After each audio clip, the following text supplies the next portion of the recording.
Bismillah, alhamdulillah, wassalatu wassalamu ala rasulillah, wa ala alihi wa sahbihi wa man walah. Wa ashhadu an la ilaha illallah wahdahu la syarikalah, wa ashhadu anna muhammadan abduhu wa rasuluh, amma ba'd. Alhamdulillah, pada kesempatan hari ini, hari Senin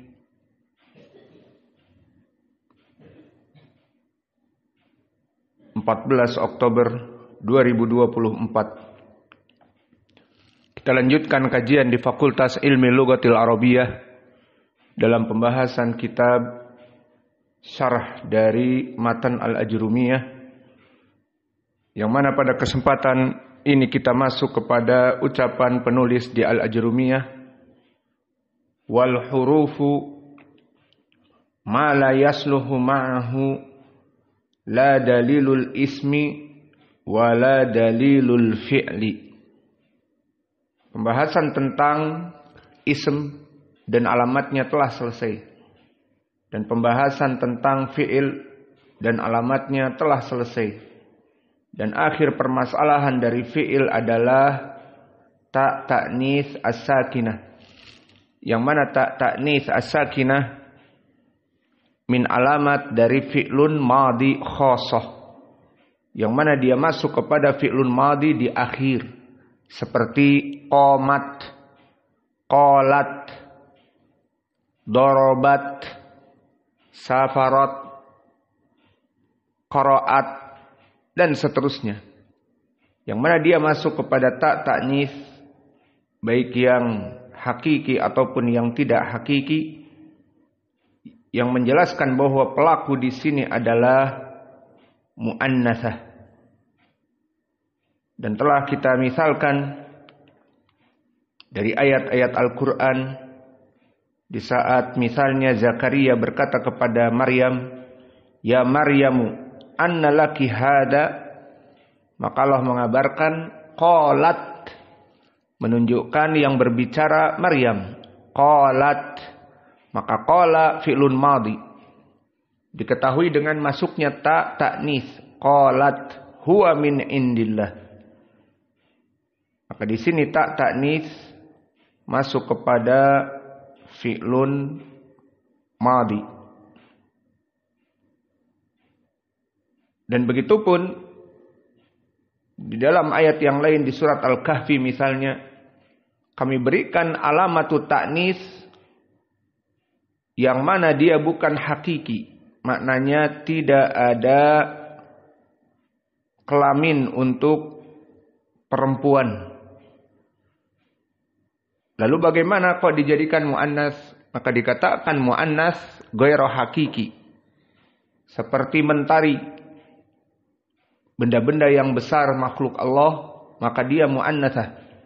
Maka Allah berfirman di surat Al-Kahfi yang telah kita lalui, wa taras syamsa idza tala'at, maka tala'at fi'lun madhi dimasuki padanya ta' ta'nis, maka menunjukkan bahwa tala'a fi'lun madhi masuk ta' ta'nis jadi tala'at. Untuk siapa tala'at di sini? Asy-syams, makhluk yang besar.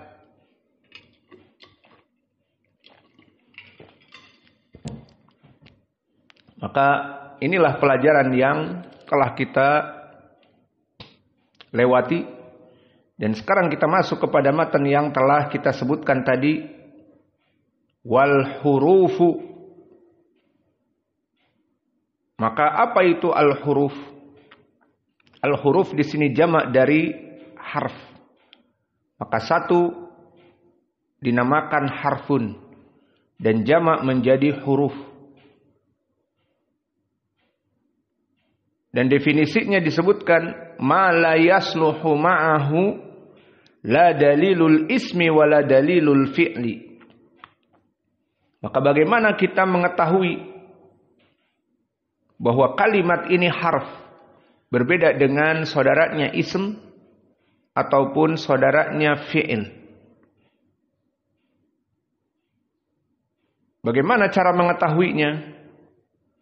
Bi an nujarriba alamatal asma. Fa idza qubilat al kalimah alamatun min hadhil alamat fahiya ismun. Maka kita masukkan kepada harf ini alamatul ism. Apa yang telah kita lalui di alamatul ism? Wal ismu yu'rafu bil khafdi wa tanwini wa dukhuli al wa hurufil khafd min wa ila wa an wa ala wa fi wa ruba wa ba wal kaf wa lam wa hurufil qasam al waw wal ba wa ta. Kita coba masukkan alamatul ismi ini kepada harf. Kita berikan contoh harf apa? Harf ada banyak. Ada harf ma'ani. Contoh harf ma'ani misalnya harf jar. Ini saja misalnya kita masukkan. Apa maunya? Harf jar. Ayo sepakat apa? Min misalnya. Taib. Maka min. Dia sekarang harf.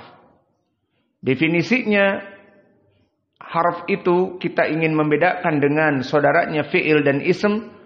Harf itu ma la yasluhu ma'ahu. La dalilul ismi wa la dalilul fi'li. Bahwa harf itu adalah apa-apa yang tidak bisa cocok jika dimasukkan alamat ism atau alamatul fi'il, maka tidak akan cocok. Maka sekarang kita berikan contoh harf untuk membedakan dari saudaranya ism dan fi'il. Maka harf ini misalnya dia adalah min. Maka dari kalimat min kita masukkan alamatul ism. Maka alamatul ism apa? Dimasukkan al-khafd. Jadi mini tidak bisa. Min tetap min. Yang kedua alamat tanwin dimasukkan menjadi minin, minun, minan. Tidak bisa. Fal ismu yu'rafu bi al-khafdi wa tanwini wa dukhul al. Masukkan al kepada min. Jadi al-min. Tidak bisa. Kalimat apa al-min? Dan begitupun dimasukkan huruful khafd padanya. Di antaranya ila. Misalnya jadi ilamin. Ada makna ilamin. Atau min. Min masuk kepadanya min. Karena min harfu jar. Atau bidukhuli hurufil qasam yang 3. Al-waw wal ba wa ta. Masukkan kepada min. Jadi wamin, bamin, tamin. Tidak ada makna. Maka ini yang diinginkan dengan ucapan penulis. Adapun huruf, maka membedakan dari fi'il dan dari ism, mala yasluhu ma'ahu dalilul ismi wala dalilul fi'li. Maknanya tidak bisa cocok dimasukkan kepada alamat ism dan alamat fi'il. Semua yang telah kita lewati dimasukkan kepada harf tidak akan cocok. Berarti dia itu fi'il. Dia itu harf.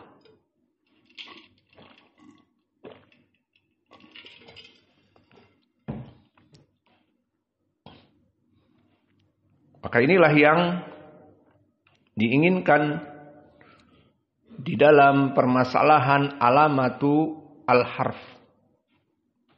Maka bagaimana cara membedakan al-harf dengan ism dan fi'il? Dia itu jika dimasuki oleh alamat ism dan alamat fi'il maka tidak akan benar. Maka di sini alamatul harf mala yasluhu ma'ahu dalilul ismi wala dalilul fi'li. Maka di sini para ahli nahwi telah memberikan contoh untuk alamat harf itu dengan alamat adamiyah. Apa maknanya? Anna alamatal harf alamat adamiyah faidan adamat. Faidan adamat alamatal ism wa alamatul fi'l fahuwa harfun. Maka maknanya di sini para ahli nahwi memberikan alamat harf itu berbeda dengan alamat ism. Masuk kepadanya tanwin dan kasrah dan al dan seterusnya. Dan alamatu al-fi'il qad wasin wa saufa wa ta' ta'nits as-sakinah telah kita lewati. Maka ini alamat yang bukan in adamat, yang bukan penafian. Namun alamatil harf alamat penafian. Bagus, maksudnya bagaimana? Alamatul harf alamatu adamiyah. Dia alamat yang menafikan. Jika tidak masuk alamatul ism kepadanya dan tidak masuk alamatul fi'il kepadanya, berarti dia harf. Maka seperti tadi contoh min, dia harf. Harf jar.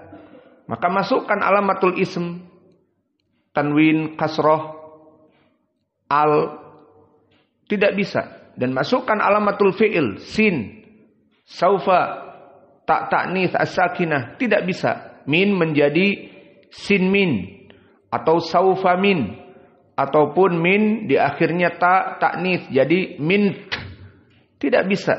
Maka ini dinamakan dengan alamatul harf, dia alamat al-adam, alamat ketiadaan. Faidan adamat alamatul ismi wa alamatul fi'li fahuwa harfun.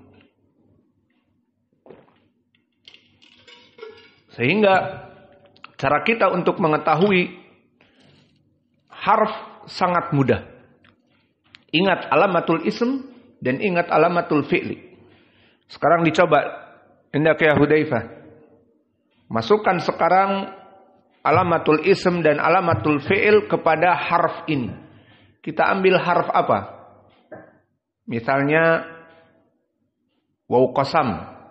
Jadi waw. Nah, coba masuk alamat ism dan masuk alamat fi'il. Bisa apa tidak? Misal alamatul ism al-alif wal lam. Jadi alaf. Kalimat bukan. Baik, berarti tidak bisa. Terus alamat fi'il? Misal sin wa saufa. Jadi saufau atau tak ta'nits as-sakinah wat misalnya. Maka bukan kalimat. Maka di sini cara mengetahui bahwa dia itu harf, dimasukkan alamat ism tidak nyambung, dimasukkan alamatul fi'il tidak bisa, maka berarti dia harf. Itu makna dari ucapan penulis. Kemudian kita telah menyelesaikan ism, fi'il dan harf dan alamat-alamatnya. Maka ini perkara yang sangat penting sekali. Karena kalimat itu di lughatil arabiyah kembali kepada 3 perkara. Ima dia ism, ima dia fi'il, dan ima dia harf. Maka di sini kita memberikan tambih, peringatan sebagai tambahan faidah. Ada beberapa tambih, ada beberapa peringatan. Tambihul awal, peringatan yang pertama, jazahullahu lil musannif khairul jaza li bayanihi ala alamatil fi'li hatta nastati' an numayyiza bainal fi'il ma'a akhwaihi al ism wal harf. Wa bayyana rahimahullah taqsimul fi'li ila 3 aqsam. Kama sayati fi'il madhi wa fi'il mudhari' wa fi'lun amr.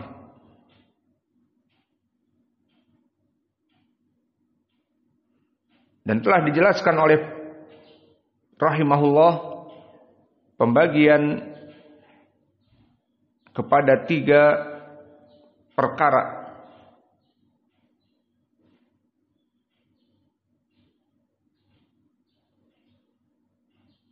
Tentang permasalahan fi'il.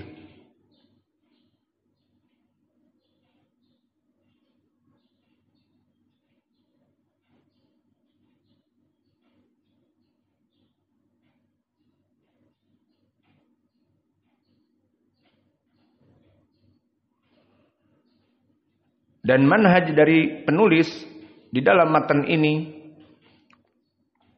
untuk menjelaskan kepada al-mubtadi'in. Sehingga di sini penulis rahimahullah taksimul fi'il ila salasah aqsam. Fi'il madhi, mudhari wal amr. Walakin penulis telah meninggalkan definisi dari al-fi'il. Maka kita katakan penulis tidak menyebutkan definisi dari fi'il, hanya sekedar memberikan alamatul fi'il. Maka dikarenakan kitab ini kitab yang ringkas dan padat, maka tidak butuh penjelasan yang banyak, maka cukup dengan alamatu al-fi'il tanpa menyebutkan fi'il terbagi menjadi 3, dijelaskan satu-satu, itu terlalu panjang. Maka di faedah yang tambih yang pertama ini, penulis disebutkan alamatul fi'il tanpa menyebutkan apa itu fi'il, maka kita katakan itu perkara yang tidak menjadi masalah. Karena kitab ini kitab untuk mubtadi'in, kitab yang ringkas dan padat, maka cukup dengan pemberitahuan alamat fi'il itu menjadi penjeda dan penjelas dari alamat dua saudaranya ism dan harf. Maka cukup dengan alamatu fi'il saja tanpa menyebutkan di matan apa definisi dari fi'il. Kemudian di sini kita masuk kepada faidah dari kita menjelaskan tentang pembagian fi'il. Karena muallif meninggalkan definisi dari fi'il dan pembagian dari fi'il. Maka kita berikan faidah di sini. Wal fi'lu salah satu aksam.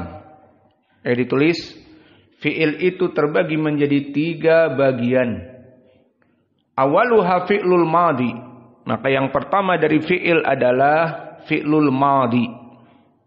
Wa huwa addal ala iktiran hudus bi zaman qabla zamanik. Alamatnya fi'lul madhi menunjukkan ala iktiran hudusi bi zaman qabla zamanik. Yang mana perbuatan ini terjadi sebelum kamu berbicara. Perbuatan ini telah terjadi. Perkara yang terjadi sebelum kamu ada atau sebelum kamu bicara, perbuatan ini telah terjadi. Kita berikan contoh Al-Quran. Misalnya Allah berfirman di dalam surat Ar-Ra'd, "Walaqad arsalna rusulan min qablik." Walaqad arsalna rusulan min qablik. Aina syahid? Mana fi'il di sini? Arsalna. Maka maknanya arsalna huna fi'lun madhi. Hada huwa syahiduna. Walaqad arsalna. Maka kami telah mengutus. Berarti Allah telah madhi, mengutus. Rusulan, seluruh rasul. Min qablika, sebelum kamu wahai Muhammad. Maka poin pendalilan di sini arsalna, di sini fi'lun madhi. Ini pembagian fi'il yang pertama. Maka fi'lun madhi tadi definisinya adalah semua fi'il yang menunjukkan iktiran hudus bi zaman qabla zamanik. Dia itu terjadi sebelum kamu lahir, sebelum kamu berbicara. Maka dijelaskan oleh Allah di Al-Quran, walaqad arsalna rusulan min qablik.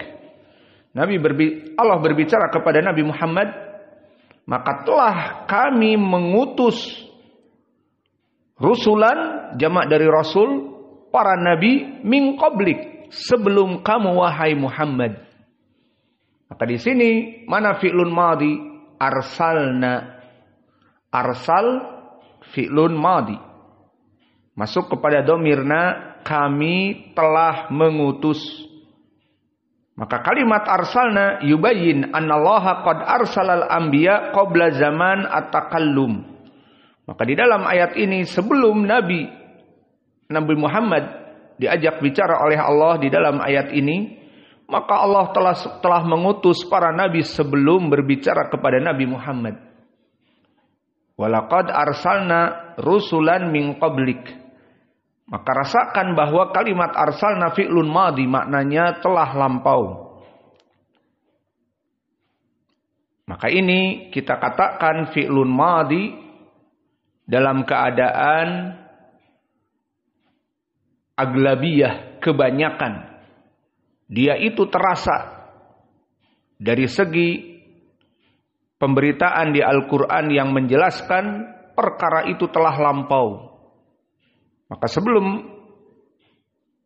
Allah berbicara kepada Nabi Muhammad, Allah telah mengutus para nabi sebelum Nabi Muhammad. Maka di saat berkata kepada Nabi Muhammad, walaqad arsalna min qablika mir rasulin, walaqad arsalna rusulan min qablika, maka kami telah mengutus para nabi sebelum kamu, berarti arsalna fi'lun madhi. Ini dari contoh fi'lun madhi yang dia asalnya yufidul makna al-madha, walakin hada alal ghalib. Maka inilah kebanyakan dari fi'lun madhi seperti ini maknanya. Kemudian kita berikan contoh yang lain dari fi'lun madhi, ternyata dia juga bisa bermakna al-mustaqbal. Jadi jika kalian mempelajari Al-Quran nanti, memahami lughatil Arabiyah, ternyata ada sighahnya fi'lun madhi. Namun dia menginginkan al-mustaqbal, di waktu yang akan datang. Maka kita katakan tadi fi'lun madhi definisinya menyebutkan di zaman yang telah lampau itu aglabiyah. Kenapa kita berikan faedah ini? Karena nanti prakteknya kalian mengi'rab dari Al-Quran ataupun hadis, kok di sini makna fi'lun madhi justru malah akan datang. Maknanya akan datang, bukan yang telah lampau. Maka misalnya banyak di Al-Quran dan Sunnah. Coba sekarang dilihat ayat surat An-Nahl ayat 98. Ditulis dulu An-Nahl 98. Maka silahkan kalau ingin membuka Al-Quran. Allah berfirman, فَإِذَا قَرَأْتَ الْقُرْآنَ فَاسْتَعِذْ بِاللَّهِ مِنَ الشَّيْطَانِ الرَّجِيمِ. Maka di dalam ayat ini lihat mana fi'lun madhi. فَإِذَا قَرَأْتَ, mana fi'lun madhi?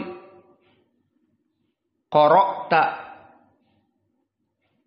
Fa'idha qara'ta al-Qur'an fasta'idz billahi minasyaitonir rajim. Maka sekarang pertanyaan yang besar dari segi ilmu fikih yang kalian ketahui.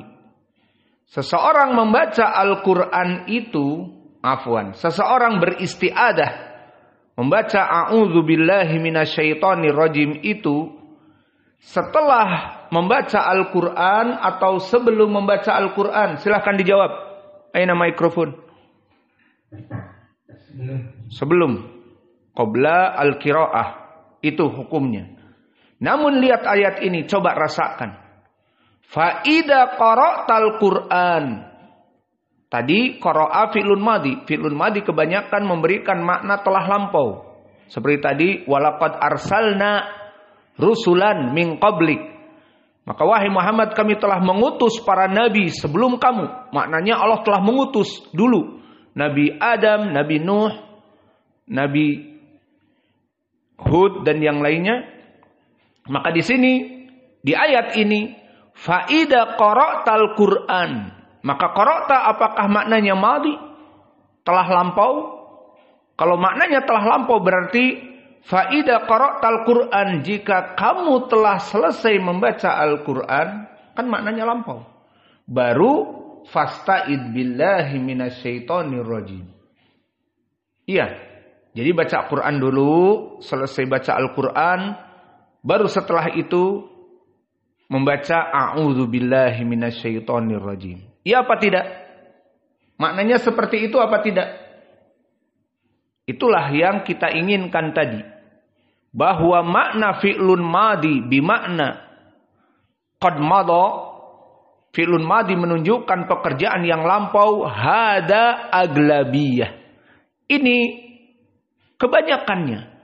Maka jika dilihat Al-Quran, kebanyakan berbicara seperti itu. Walaqad arsalna, contohnya. Kami telah mengutus para nabi sebelum kamu, wahai Muhammad. Makna arsalna telah lampau. Namun di ayat ini apakah terpakai makna telah lampau? Sesuai dengan fikih yang kita pelajari, bahwa sunnahnya beristiadah sebelum membaca Al-Quran, bukan setelah. Nah, lihat makna ayat ini. Faida qara'tal Qur'an, misalnya kita pahami fi'lun madhi, jika kamu telah membaca Al-Quran, fasta'id billah. Surat An-Nahl 98. Maka kamu membaca al-isti'adah. Nah, ini cocok apa tidak? Silahkan dijawab. Cocok bimakna al-madhi? Tidak cocok. Tetapi huna lafadz al-madhi qara'ta fi'lun madhi. I'rabnya qara'ta jangan di-i'rab fi'lun mudhari', fi'lun madhi. Qara'ta fi'lun madhi. Lalu bagaimana prakteknya? Huna naqul, karena di dalam fikih al-isti'adah itu sebelum membaca Al-Quran, maka di sini diadakan ucapan qara'ta fi'lun madhi di Al-Quran bimakna laisa madha, bukan telah lampau tetapi mustaqbal. Maka diartikan Quran ini bagaimana? Faida qara'ta, jangan jika kamu telah membaca, tetapi jika kamu hendak akan membaca Al-Quran. Maka jika dikatakan kepada kita, kok diartikan seperti itu? Kan fi'lun madhi ini i'rabnya. Qara'ta bukan fi'lun mudhari'. Kita katakan, itulah asal dari fi'lun madhi, dia menceritakan perkara yang telah lampau. Namun di dalam ayat ini, sesuai dengan hukum pembacaan al-isti'adah, maka kita artikan mudhari'. Kita artikan yang akan datang. Jadi makna ayat ini faida qara'tal Qur'an jangan diartikan jika kamu telah selesai membaca Al-Qur'an baru beristi'adah. Karena itu prakteknya tidak benar. Maka kalian membaca Al-Qur'an, buka mushaf langsung, alif lam mim, dzalikal kitabu la raiba fihi hudal lil muttaqin. Selesai langsung a'udzubillahi minasyaitonir rajim. Seperti itu praktiknya. Bukan. Kenapa?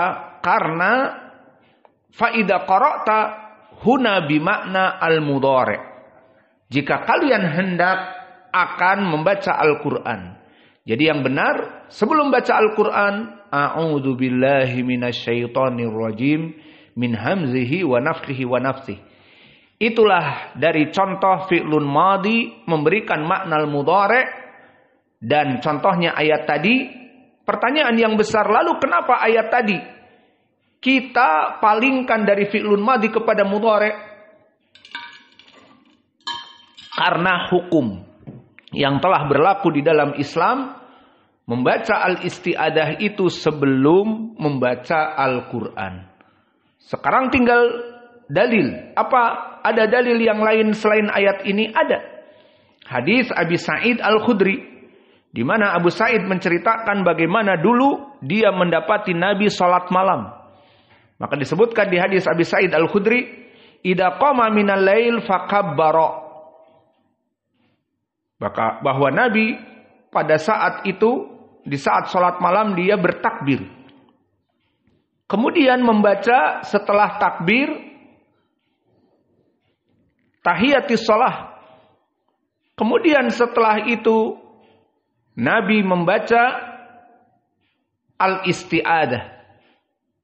Dikatakan a'udzu billahi samii'il 'alim minasyaitonir rajim min hamzihi wa nafthihi wa nafthihi tsumma yastaftihu as-shalah bil Fatihah.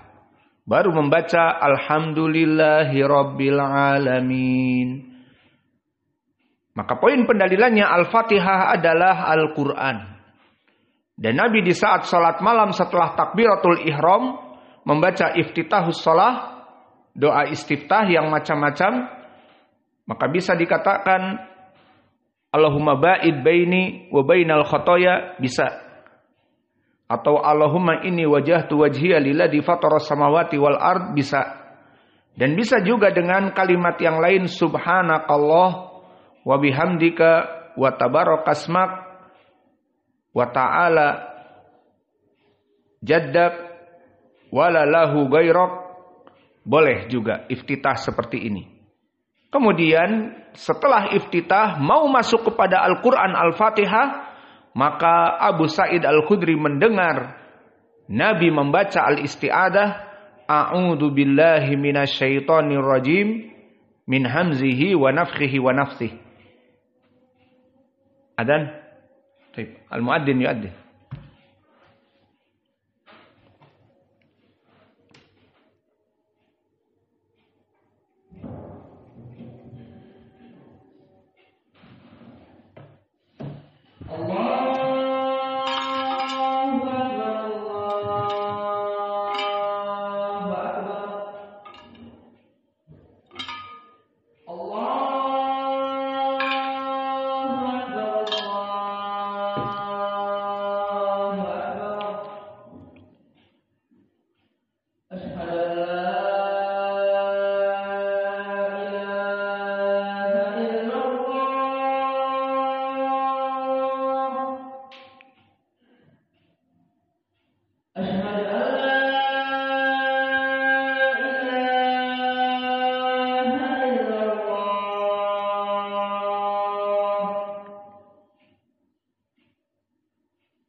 Bismillah.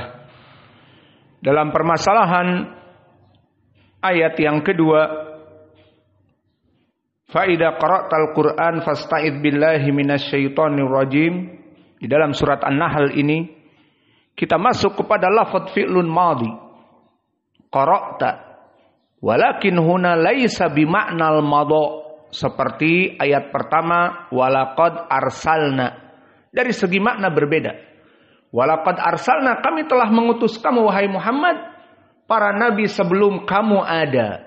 Diutuslah Nuh, diutuslah Idris dan yang lainnya.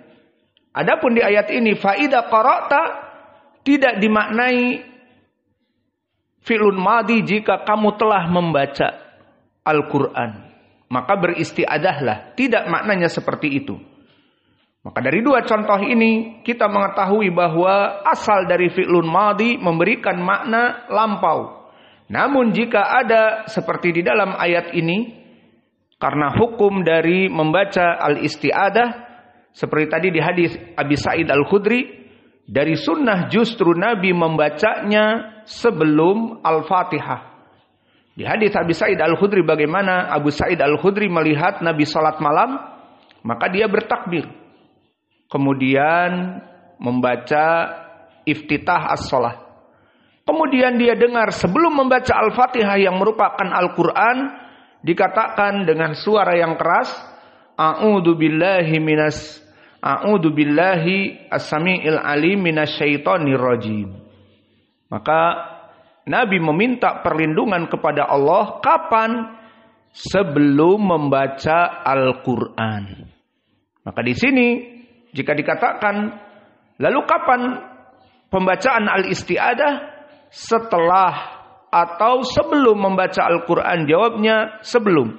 Lalu bagaimana ayat fa'idha qara'tal Qur'an? Inilah pembahasan kita.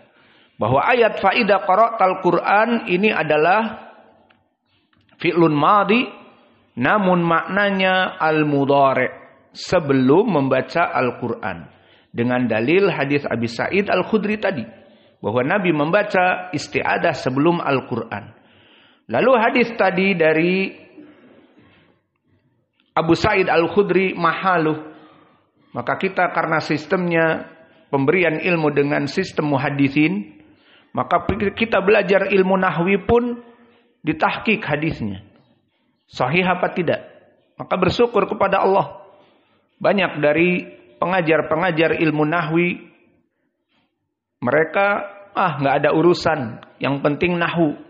Mau hadisnya sahih, hadisnya dhaif, terserah. Namun kita tidak.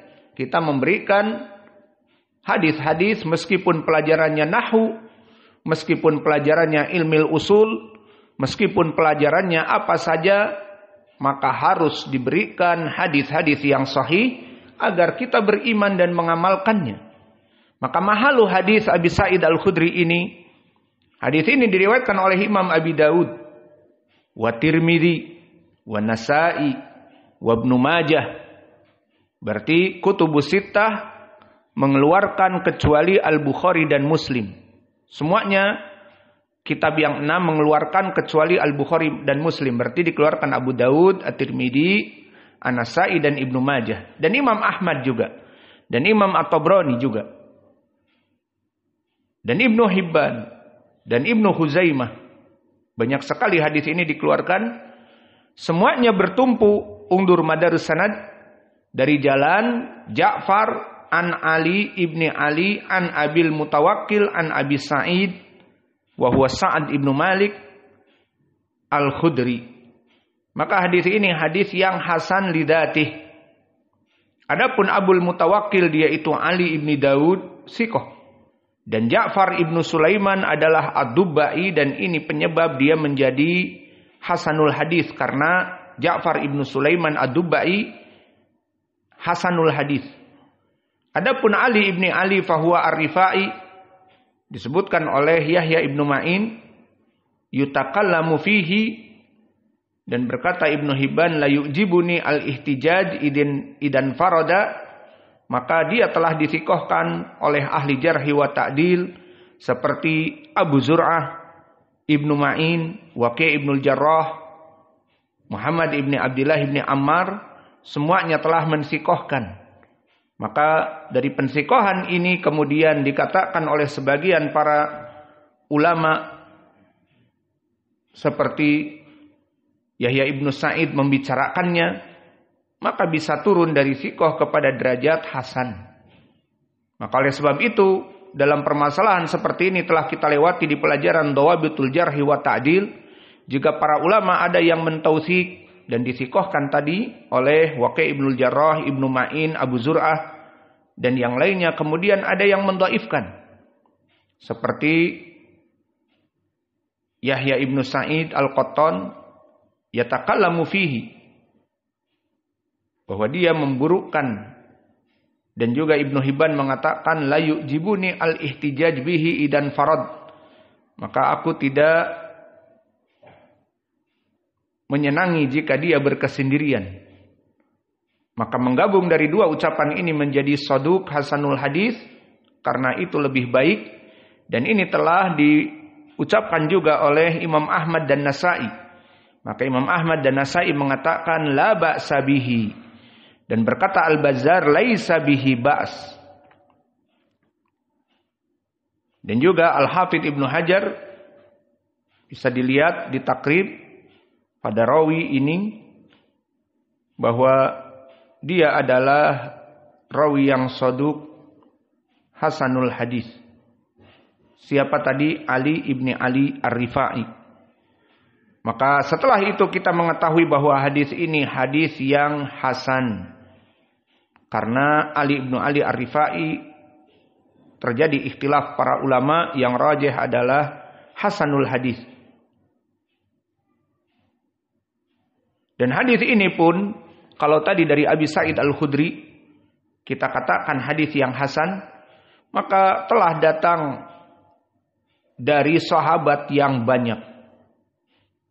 Seperti berkata Imam At-Tirmidzi, telah dikeluarkan hadis ini oleh Aisyah, oleh Abdullah bin Mas'ud, oleh Ali radhiyallahu anhu, oleh Jabir, oleh Jubair ibnu Mut'im dan ibnu Umar. Maka Al-Albani rahimahullah telah mensahihkan hadis ini di Irwaul Ghalil, bukan hanya dari jalan Abi Sa'id Al-Khudri saja, tetapi dari sahabat yang lainnya. Maka para ulama pun memberikan taujih tentang permasalahan kapan kita membaca Al-Quran dan kapan kita membaca Al-Isti'adah. Maka telah disebutkan oleh para ulama di dalam kitab-kitab mereka di saat mengeluarkan hadis ini. Di antaranya Ibnu Hibban. Hadis ini dikeluarkan oleh Ibnu Hibban. Maka apa dikatakan Ibnu Hibban di dalam kitabnya Sahih Ibnu Hibban? Zikru ma yata'awadul mar'u bihi qabla ibtida al-qira'ah fi salatihi. Lihat apa yang dikatakan oleh Ibnu Hibban. Penyebutan isti'adah itu bagi mereka orang-orang sebelum membaca Al-Quran. Dan begitupun Ibnul Arabi di kitabnya Ahkamul Quran di saat mengeluarkan hadis ini dari Abi Sa'id Al-Khudri, hada nasun firad alaman yara al-qira'ah qabla al-isti'adah bimutlaq dhahiril lafz. Maka ayat ini faidah qara'tal Qur'an itu bantahan bagi mereka yang mendohirkan lafaz, bahwa mereka mengatakan membaca Al-Quran dulu baru al-isti'adah. Maka itu salah, kata Ibnul Arabi, karena dalilnya ada dari Abi Sa'id Al-Khudri. Abu Sa'id Al-Khudri membaca, melihat Nabi membaca, mendengar Nabi membaca di dalam salatnya isti'adah baru Al-Fatihah. Dan begitupun Al-Qurtubi mengatakan ayat ini ida aratta qira'atal Qur'an. Yang diinginkan bukan telah membaca Al-Quran kita artikan, tetapi barang siapa yang ingin membaca Al-Quran agar beristiadah dahulu. Maka dikatakan oleh Al-Qurtubi, fa'auqa al-madi mauqi al-mustaqbal. Maka di sini menjadi pendalilan bahwa bisa jadi fi'lun madi tetapi maknanya akan datang. Dan contoh yang lain bermakna seperti ini, fi'lun madi maknanya adalah mudhari', menyelisihi dari kaidah. Juga di dalam permasalahan wudu, perintah wudu di dalam surat Al-Maidah. Dan ini telah kita lewati di kitab Asy-Syaukani dari fikih. Ya ayyuhalladzina amanu idza qumtum ilas shalah faghsilu wujuhakum wa aydikum ilal marafiq wamsahu biru'usikum wa arjulikum ilal ka'bain. Maka di dalam surat Al-Maidah ini dijelaskan tentang permasalahan wudu. Ya ayyuhalladzina amanu, wahai orang-orang yang beriman, idza qumtum ilas shalah, jika kamu telah melaksanakan salat. Iya. Lihat di sini fi'lun madhi. Apakah bimaknal madhi telah lampau atau mudhari'? Wahai orang-orang yang beriman, idza qumtum ilas shalah, jika kamu selesai salat, jadi salat dulu, faghsilu wujuhakum, barulah wudu. Iya, ya sama seperti itu. Maka di sini pun ayat ini sama. Dia qumtum fi'lun madhi, namun bukan bermakna yang telah lampau dari fi'lun madhi, tetapi maknanya mustakbal yang akan datang. Sehingga bagaimana menterjemah yang baik dan benar? Ya ayyuhalladzina amanu, wahai orang-orang yang beriman, idza qumtum ilas shalah, jangan diartikan fi'lun madhi, jika kamu selesai dari salat maka berwudulah, salah. Tetapi diartikan fi'lun mudhari'. Idza qumtum bimakna idza aradta an taquma as-shalah, dijadikan fi'lun mudhari'. Maknanya jika kalian hendak melaksanakan salat, maka faghsilu wujuhakum wa aydiyakum ilal marafiq wamsahu bi ru'usikum wa arjulikum ilal ka'bain. Laksanakanlah wudu, membasuh muka dan kedua tangan kepada sikut dan membasuh dari kepala dan kaki sampai kepada ka'bain. Maka di sini pertanyaannya, fahal al-wudu ba'da shalah? Maka apakah melihat dari zahir ayat bahwa wudu itu setelah salat? Idza qumtum, jika kamu telah selesai salat baru wudu. Apakah wudu itu setelah salat? Seperti zahir dari ayat ini, al-jawab seperti yang lampau dalam pembacaan al-isti'adah. Maka idza qumtum maknanya idza arada an yuqimas shalah. Mana pendalilannya yang menyimpangkan makna fi'lun madhi kepada mudhari' seperti tadi, fa idza qara'tal Qur'an, maka qara'ta fi'lun madhi maknanya mudhari'. Begitupun di sini idza qumtum ilas shalah, maka qumtum di sini maknanya bukan fi'lun madhi kamu telah salat tetapi hendak salat. Mana yang menjadi sharif ataupun yang memalingkan dari hukum kita mendohiri Al-Quran, menghukumi dengan dohir? Maka jawabnya dari dua perkara. Kita artikan kumtum bukan telah sholat tetapi akan sholat, diartikan ini karena dua perkara. Perkara yang pertama, bahwal wudu min syurut as-sholah, bahwa wudu itu adalah syarat dari sholat. Wala taqbalu sholah ila ba'da tawafur syurutiha. Tidak diterima seorang sholatnya kecuali terpenuhi syaratnya, diantaranya harus wudu dulu. Jadi mana duluan, wudu atau sholat duluan?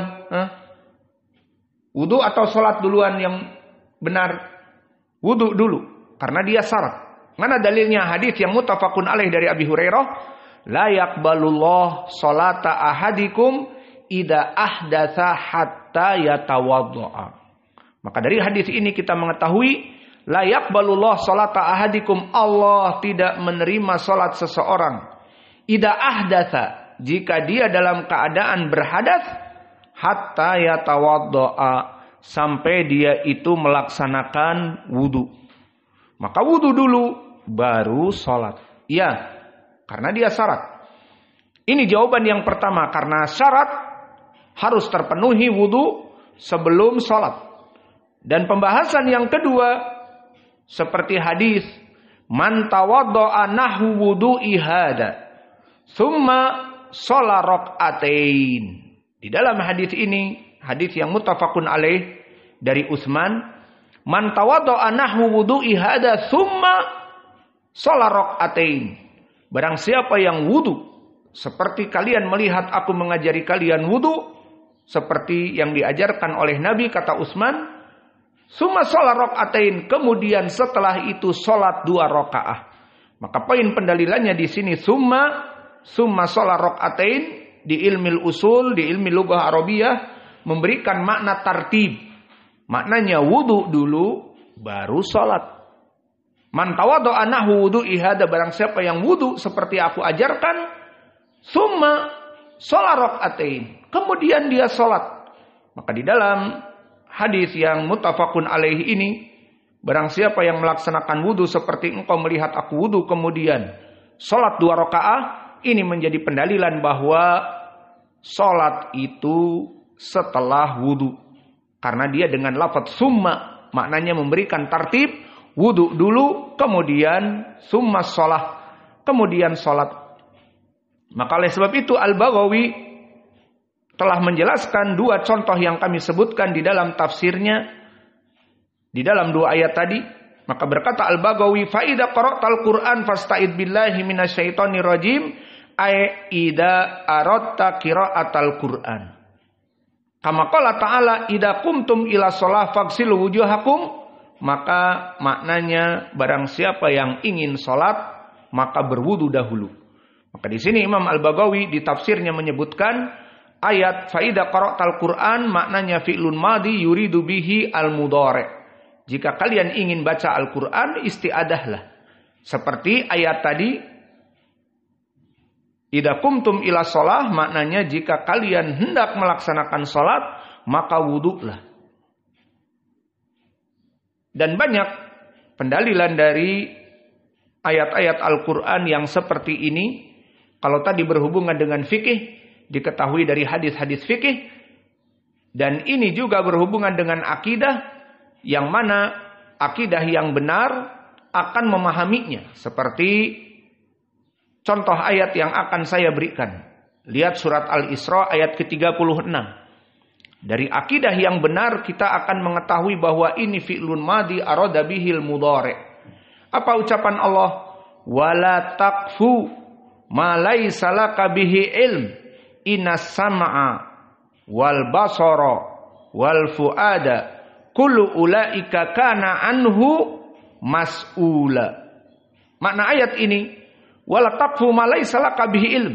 Peringatan dari Allah, awas, jangan menghukumi si fulan mubtadi', si fulan hizbi, si fulan anggota partai, dan si fulan salafi tetapi masuk ke partai Gerindra misalnya. Kecuali dengan kamu mengetahui benar-benar. Kalau hanya mendengar atau kalau hanya sekedar ada santrinya yang dia itu bapaknya dari anggota Gerindra, ya si ustadznya masuk anggota apa tidak? Tidak langsung dihukumi. Ini si ustadz sudah mulai jadi anggota caleg dan juga anggota partai. Dari mana? Karena dari santrinya ada yang bapaknya dari partai. Maka harus mengilzamkan kalau santrinya ada yang dari partai kemudian dia ustadznya ini menjadi anggota partai, tidak. Maka ayat ini wala taqfu ma laysa laka bihi ilm. Maka awas, jangan mudah memutuskan si fulan demikian dan si fulan demikian tanpa landasan ilmu. Inas sam'a karena pendengaran kamu, wal basara karena penglihatan kamu, wal fuada karena hati yang memutuskan atas kebencian kepada kamu tadi. Kullu ulaika kana anhu mas'ula. Maka itu semuanya dulu akan dipertanggungjawabkan. Iya. Itu artinya kana anhu mas'ula. Maka kana di sini fi'lun mudhari yufidu bihi al-mustaqbal. Bimakna yakunu. Kullu ulaika yakunu anhu mas'ula. Maka dari segi ilmu akidah kita mengetahui bahwa amal-amal soleh ini akan dihisab. Dan amal-amal buruk akan dihisab. Kapan? Nanti. Lalu bagaimana dengan ayat ini? Kullu ulaika kana anhu mas'ula. Maka semua yang kamu ucapkan akan dipertanyakan. Itu yang benar atau kana anhu mas'ula telah dipertanyakan? Mana yang benar? Maka ini juga sama seperti tadi. Fa idza qara'tal Qur'an idza qumtum ila shalah, dan begitupun kana anhu mas'ula, kana fi'lun madhi maknanya telah ditanya, tidak. Tetapi akan dipertanyakan kelak di hari kiamat. Maka hati-hati jangan sembarangan menuduh si fulan hizbi, si fulan telah keluar dari salaf, si fulan katanya salafi tapi masuk jadi anggota partai. Siapa yang masuk jadi anggota partai? Tidak ada yang masuk jadi anggota partai. Karena hanya santrinya, bapaknya adalah anggota partai, apakah mengilzamkan kita pun ikut kepada mereka? Tidak.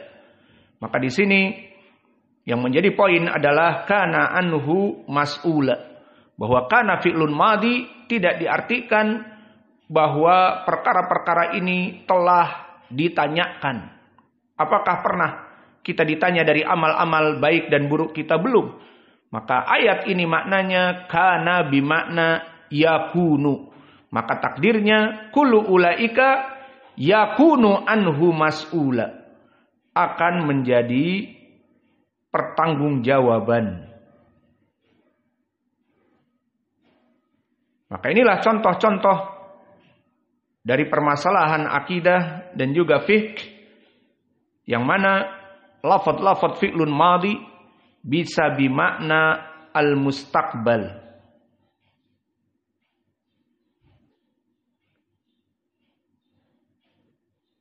Dan banyak contoh-contoh yang lain mungkin kita cukupkan.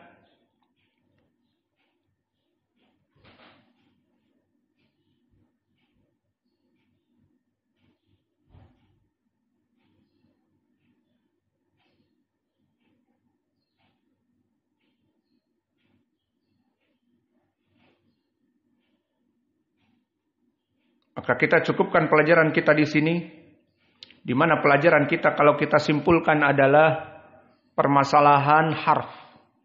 Bagaimana cara mengetahui harf dari saudaranya, fi'il dan ism? Disebutkan tadi mala yasluhu ma'ahu dalilul ismi wala dalilul fi'li. Mudah. Tinggal masukkan alamat ism kepada harf tersebut.